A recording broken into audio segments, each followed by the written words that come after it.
بسم اللہ الرحمن الرحیم۔ السلام علیکم ورحمۃ اللہ وبرکاتہ۔ ناظرین گرامی، غصہ کے وقت مسنون دعا۔ سلیمان بن سرد رضی اللہ تعالی عنہ فرماتے ہیں کہ میں نبی کریم صلی اللہ علیہ وسلم کی خدمت میں بیٹھا ہوا تھا اور قریب ہی دو آدمی آپس میں گالی گلوچ کر رہے تھے۔ ایک شخص کا منہ سرخ ہو گیا اور گردن کے رگیں پھول گئی۔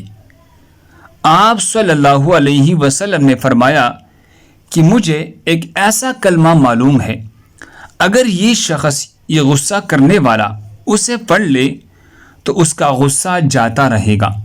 فرمایا اعوذ باللہ من الشیطان، تو اس کا غصہ جاتا رہے گا۔ اعوذ باللہ من الشیطان الرجیم، میں اللہ کی پناہ میں آتا ہوں شیطان مردود سے۔ صحیح بخاری حدیث نمبر 6115۔ اللہ ہم سب کو اس پر عمل کرنے کی توفیق عطا فرمائے۔